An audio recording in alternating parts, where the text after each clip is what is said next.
2025 के limited departmental competitive exam के लिए जिस चीज का आपको बेसब्री से इंतजार था वो अभी खत्म हो चुका है।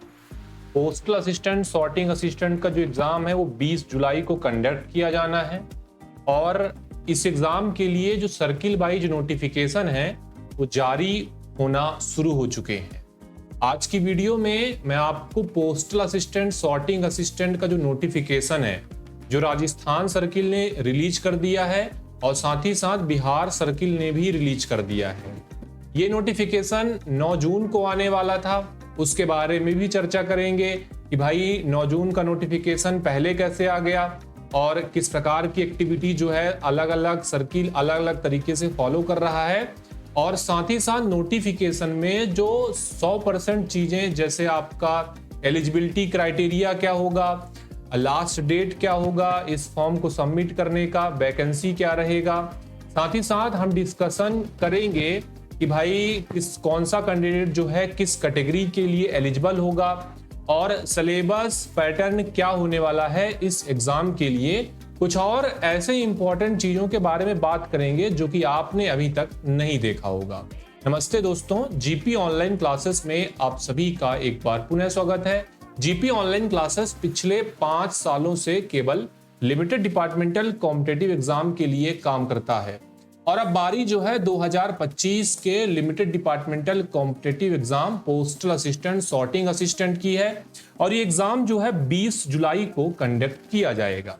इस वीडियो को पूरा देखिएगा क्योंकि हर एक पॉइंट नोटिफिकेशन काफी इंपॉर्टेंट होता है। जब भी कोई एग्जाम कंडक्ट किया जाता है तो उसके लिए जो नोटिफिकेशन जारी किए जाते हैं उस पर जो टर्म एंड कंडीशन दिए होते हैं वो एकदम नए दिए होते हैं, अपडेट दिए होते हैं, लेटेस्ट के दिए होते हैं, तो उसी को फॉलो करके ही आपको फॉर्म सबमिट करना होता है।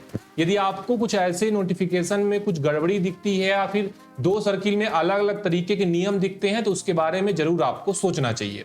सबसे पहले मैं आपको एक चीज बता देता हूं, मैं आपको एग्जाम कैलेंडर दिखा देता हूं 2025 का, जिसमें डिपार्टमेंट ने पहले क्लियर किया था कि भाई जो सर्किल वाइज नोटिफिकेशन है वो जारी किया जाएगा 9 जून 2025 को। ठीक है, ये जो सर्किल वाइज नोटिफिकेशन का डेट है इसको आप देख लीजिए, 9 जून 2025 को जारी किया जाना था, लेकिन कुछ सर्किलों ने इसके पहले ही जारी कर दिया। तो कुल मिला के जो गाइडलाइन डायरेक्टरेट दे रहा है उसको सही तरीके से सर्किल जो है फॉलो नहीं कर पा रहे हैं और उसके पहले ही जो नोटिफिकेशन जारी कर चुके हैं उनको इस चीज का ध्यान रहना चाहिए कि भाई 3 जून को उनको मॉडल नोटिफिकेशन रिलीज करना था, लेकिन मॉडल नोटिफिकेशन का कोई अता पता नहीं है, उन्होंने सर्किल वाइज नोटिफिकेशन जारी कर दिया।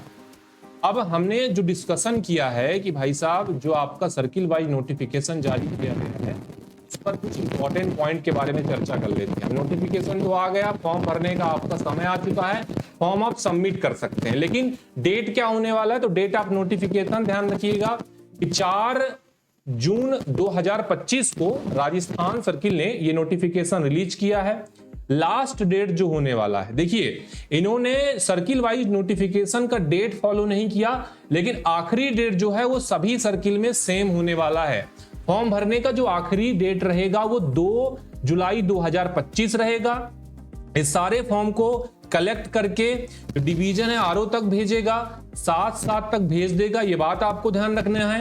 ये सारे फॉर्म 10/7/2025 तक पहुंच जाएंगे सर्किल ऑफिस, वहां पर इन सारे फॉर्म को चेक किया जाएगा और एडमिट कार्ड जो है इन सारे फॉर्म के लिए 14/7/2025 को जारी कर दिया जाएगा और इस वीक में आप अपना एडमिट कार्ड कलेक्ट करके एग्जाम देने जा सकते हैं 20/7/2025 को।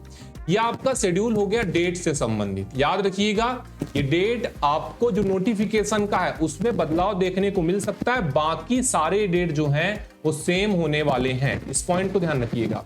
पूरे देश में मतलब सभी सर्किल में एक ही टाइम में एग्जाम होगा, जो टाइमिंग होगा 10 AM से लेकर 12 के बीच होगा, 2 घंटे का एग्जाम होगा, ये पॉइंट आपको ध्यान रखना है। दूसरे पॉइंट पर आपको वैकेंसी दिखाई देगा।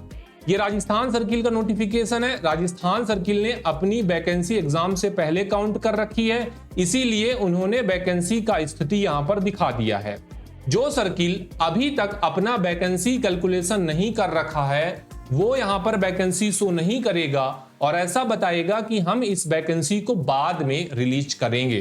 तो यहाँ पर राजस्थान सर्किल में नाममात्र की वैकेंसी है, मात्र 85 वैकेंसी जो है दिखाई गई है, जिस पर यूआर की 69, एससी की 15 वैकेंसी और एसटी की 1 वैकेंसी दिखाई गई है। अब टोटल 85 वैकेंसी है। इसी वैकेंसी में हॉरिजॉन्टल वैकेंसी भी होती है, मतलब जो रिजर्वेशन कोटा के तहत आते हैं, जैसे पीडब्ल्यूडी के कैंडिडेट, बीएच हो गया, एचएच हो गया, ओएच हो गया, वो 85 में से ही आपका कैलकुलेट करके उनको दिया जाता है। यहाँ पर डिवीजन वाइज वैकेंसी दिखाई गई है, आप वीडियो को पॉज करके देख सकते हैं, इंपॉर्टेंट है, और इसको आप एनालिसिस भी कर सकते हैं कि कौन से डिवीजन में कितना वैकेंसी है। तीसरा पॉइंट जो वो काफी इंपॉर्टेंट है, क्योंकि सबसे ज्यादा जो सवाल है इसी पर पूछे जाएंगे, और इसके अलावा आपको फॉर्म भी इसी के तहत भरने दिया जाएगा। एलिजिबिलिटी क्राइटेरिया के बारे में यदि हम चर्चा करें तो आपको ध्यान रखना है कि भर्ती नियम 2022 को फॉलो किया जा रहा है। 17 जून 2022 को एक भर्ती नियम पोस्टल असिस्टेंट, सॉर्टिंग असिस्टेंट के लिए जारी किया गया था, उसको फॉलो किया जा रहा है। उसके बाद इस भर्ती नियम में 13 जनवरी 2023 को एक बदलाव किया गया था, अमेंडमेंट किया गया था, उसको भी फॉलो करके इस एलिजिबिलिटी क्राइटेरिया को ध्यान में रखा गया है, और सारे जो भी टर्म एंड कंडीशन है फॉलो करके ही आप इस एग्जाम को दे सकते हैं। इसके अलावा आपको ध्यान रखना है कि इस भर्ती नियम में 3 प्रकार की कैटेगरी बताई गई थी, कैटेगरी ए, कैटेगरी बी और कैटेगरी सी। तो मैं तीनों कैटेगरी को शॉर्ट में एक्सप्लेन कर देता हूं। भाई यदि आपका एमटीएस में पूरा 5 साल हो चुका है तो आप कैटेगरी ए से एग्जाम देंगे, जिसे हम लेवल 1 बोल सकते हैं। एमटीएस का जो भी नौकरी है वो लेवल 1 के अंतर्गत आता है।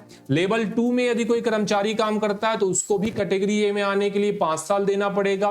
लेवल 3 में यदि आप नौकरी कर रहे हैं तो आपको ध्यान रखना है कि 3 साल का सर्विस जो है आप यदि पूरा कर चुके हैं तो आप कैटेगरी ए में आ सकते हैं। यदि आपका सर्विस लेवल 1, 2, 3 मिलाकर 5 साल हो रहा है तो भी आप कैटेगरी ए में आ सकते हैं। अगर हम कैटेगरी बी की बात करें तो कैटेगरी बी में कुछ टर्म एंड कंडीशन बताए गए हैं कि मैंने बताया कि 17/6/2022 को नोटिफिकेशन जारी किया गया था, और उस नोटिफिकेशन में यह बताया गया था कि भाई कैटेगरी बी में आने के लिए लेवल 1, 2, 3 इसके अलावा जो जीडीएस का सर्विस है उसको मिलाकर 8 साल हो रहा है तो भी आप कैटेगरी बी में आ सकते हैं। फिर इस कैटेगरी बी के सिनेरियो को बदलाव किया गया, मतलब 13 जनवरी 2023 को एक बदलाव किया गया जिसमें यह बताया गया कि जिस कैंडिडेट ने जीडीएस में और साथ ही लेवल 1, 2, 3 मिलाकर 5 साल पूरा कर लिया है, लेकिन ये जो कैंडिडेट होगा ये 17 जून 2022 के पहले का होगा। ये टर्म एंड कंडीशन बताया गया कि 17 जून 2022 के पहले का कोई जीडीएस है और उसका सर्विस मिलाकर लेवल 1, 2, 3 प्लस जीडीएस 5 साल हो रहा है तो उसको भी हम कैटेगरी बी में रख सकते हैं। और ये जो सर्विस कैलकुलेशन होगा भाई साहब वो 1/1/25 तक होगा, उसके बाद आपका सर्विस कैलकुलेशन नहीं किया जाएगा। नोट 2 में आपको बता दिया गया है कि भाई इस नियम को मैं काफी ज्यादा क्रिटिसाइज करता हूं कि ये नियम जो डिपार्टमेंट में लाया है इससे बहुत सारे जो टैलेंटेड स्टूडेंट हैं उनका लॉस हो रहा है, बहुत सारे सर्किल में वैकेंसी नहीं बच पा रही है। इसलिए जो कैटेगरी बी के स्टूडेंट हैं जो कि सर्किल टॉप कर रहे हैं, 90 ला रहे हैं, 95 ला रहे हैं, तब भी उनका सिलेक्शन नहीं हो रहा है, क्योंकि नोट 2 में जो बताया गया है कि भाई कैटेगरी बी को वैकेंसी तभी दी जाएगी जब कैटेगरी ए के सफिशिएंट जो भी इंप्लॉई हैं वो नहीं मिलते हैं। कहने का मतलब है कि भाई यदि कैटेगरी ए के लिए मान लीजिए 50 स्टूडेंट मिल जाते हैं और 50 ही वैकेंसी थी तो एक भी वैकेंसी जो है वो कैटेगरी बी के स्टूडेंट को नहीं दी जाएगी, भले ही कैटेगरी बी का स्टूडेंट सर्किल टॉप कर रहा है। तो ये बात आपको ध्यान रखना है। पॉइंट नंबर जो 4 है उसके बारे में काफी लोग डिस्कशन कर रहे हैं, इसके बारे में काफी स्क्रीनशॉट मेरे व्हाट्सएप चैट पर आया है कि ये पॉइंट को आप प्लीज करके डिस्क्राइब कर दीजिए। तो देखिए ये जो टर्म एंड कंडीशन है वो डिवीजन लेवल पर कैलकुलेट किया जाता है। किसी डिवीजन में यदि कोई जूनियर जो है इस एग्जाम के लिए एलिजिबल हो जाता है, मेरा पॉइंट समझिएगा, किसी डिवीजन में, पहली बात तो ये डिवीजन के अंतर्गत कैलकुलेट की जाएगी, तो किसी डिवीजन में कोई जूनियर एम्प्लॉय जो है उस एग्जाम के लिए एलिजिबल हो जाता है तो ऑटोमेटिक जो है वो सीनियर कैंडिडेट उस एग्जाम के लिए एलिजिबल हो जाएगा। ये पॉइंट ध्यान रखिएगा। और ये जूनियर सीनियर का जो तरीका है, ये ग्रेडेशन लिस्ट से देखा जाता है। यदि आपके डिवीजन में भी कोई ऐसा कर्मचारी मिलता है जो कि आपसे जूनियर है लेकिन एग्जाम के लिए एलिजिबल हो चुका है, तो आपको भी उसके एग्जाम के लिए पात्र माना जाएगा और फॉर्म जो है आपको सबमिट करने दिया जाएगा। पैटर्न और सिलेबस जो फॉलो किया जा रहा है, पिछले कई सालों से एक ही एग्जाम पैटर्न फॉलो किया जा रहा है, लगभग 5 से 6 साल हो चुके हैं। एक बड़ा जो चेंजेस आया था 2024 में वो ये था कि लैंग्वेज पेपर जो पेपर 2 था 29/5/2024 को इसे रिमूव कर दिया गया था। जो डाटा एंट्री के लिए आपका की डिप्रेशन अभी इस परीक्षा के लिए लिया जाएगा, 19/12/2022 का सर्कुलर था और 1000 की डिप्रेशन जो है डाटा एंट्री स्किल टेस्ट के लिए लिया जाएगा। सबसे इंपॉर्टेंट पॉइंट है ऑर्डर ऑफ प्रेफरेंस। याद रखिएगा कि ऑर्डर ऑफ प्रेफरेंस बहुत इंपॉर्टेंट है। यदि आप सारे डिवीजन को, सारे यूनिट को ऑर्डर ऑफ प्रेफरेंस में नहीं डालते हैं तो आपको उस डिवीजन या फिर उस यूनिट के लिए बारीता नहीं दी जाएगी, उस डिवीजन में आपका सिलेक्शन नहीं किया जाएगा। इसलिए ऑर्डर ऑफ प्रेफरेंस भरते समय सभी डिवीजन को, सभी यूनिट को जरूर से फॉर्म पर सबमिट करें। इस पॉइंट को ध्यान रखिएगा। इसके अलावा ऑर्डर ऑफ प्रेफरेंस जो है वो आपका तभी गणना में लिया जाएगा जब आप मेरिट में आ जाते हैं। सेंटर ऑफ एग्जामिनेशन जो है वो सर्किल डिसाइड करेगा। याद रखिएगा, या तो सर्किल हेडक्वार्टर में होगा या तो रीजनल हेडक्वार्टर में होगा। ये जो आपका पोस्टल असिस्टेंट, सॉर्टिंग असिस्टेंट का एग्जाम है, डिसेंट्रलाइज एग्जाम है, तो ये सर्किल ही डिसाइड करता है। स्क्रीन पर आपको एक प्रोफार्मा दिख रहा है, ये फॉर्म जो है आपको भरना है और भर के अपने डिवीजन या फिर जो सब डिवीजन के हेड हैं उनको सबमिट करना है। फॉर्म आपको भरते नहीं बन रहा है, वीडियो चाहिए तो कमेंट बॉक्स में डालिएगा, इसका वीडियो मैं आगे आने वाले समय में दूंगा। ये आपका ऑर्डर ऑफ प्रेफरेंस सबसे पहले आपको भरना पड़ेगा कि आपको कौन से कैडर के लिए लेना है। PSA circle office, regional office, PA post office लेना है या ऐसे आरएमएस लेना है, और यहां पर आप इसका ऑर्डर ऑफ प्रेफरेंस दे सकते हैं। जो भी जानकारियां, बेसिक जानकारियां मांगी गई हैं। इसके अलावा ये जो नोटिफिकेशन आप स्क्रीन पर देख पा रहे थे, ये नोटिफिकेशन था आपका जो भी कर्मचारी जो है वो एमटीएस है, पोस्टमैन है या फिर मेल गार्ड है। लेकिन 2 टाइप के नोटिफिकेशन जारी किए जाएंगे, एक जीडीएस के लिए भी जारी किया जाएगा। मैंने पिछले नोटिफिकेशन में आपको 2 कैटेगरी बताई, एक कैटेगरी ए, कैटेगरी बी। वो पिछले नोटिफिकेशन का फॉर्म सबमिट करेंगे, और जो तीसरा कैटेगरी है वो है कैटेगरी सी, जो कि इस फॉर्म को सबमिट करेंगे। डेट सेम होने वाला है, वैकेंसी सेम होने वाला है। जो बदलाव किया जाएगा वो होगा आपका एलिजिबिलिटी क्राइटेरिया का। और एलिजिबिलिटी क्राइटेरिया में आपको ध्यान रख लेना है कि 17/6/2022 का जो भर्ती नियम था उसका पालन किया जा रहा था। जैसे जो कैंडिडेट 17/6/2022 के पहले ज्वाइन कर चुका है जीडीएस में, उसके लिए 5 साल का नियम लागू होगा। उसके बाद यदि वो ज्वाइन कर रहा है तो उसके लिए 8 साल का नियम लागू होगा यदि वह कैंडिडेट कैटेगरी सी से एग्जाम देता है। यदि हम एजुकेशनल क्वालिफिकेशन की बात करें तो 10+2 होना चाहिए, मतलब 12th होना चाहिए, और कंप्यूटर का उसको बेसिक नॉलेज होना चाहिए। एज की बात करेंगे 40 ईयर एज होगा। गवर्नमेंट ने जो टाइम टू टाइम नोटिफिकेशन जारी की है उसके हिसाब से ओबीसी कैंडिडेट को 3 साल, एसटी एससी कैंडिडेट को 5 साल का जो भी रिलैक्सेशन है वो दिया जाएगा। इसके अलावा आपको ध्यान रखना, मैंने पहले ही बता दिया कि 17/6/2022 के पहले ज्वाइन किया तो 5 साल का सर्विस होगा। इसके अलावा 17/6/2022 के बाद जीडीएस ज्वाइन कर रहे हैं, जो नए जीडीएस हैं, उनके लिए जो सर्विस क्राइटेरिया 8 साल कर दिया गया है।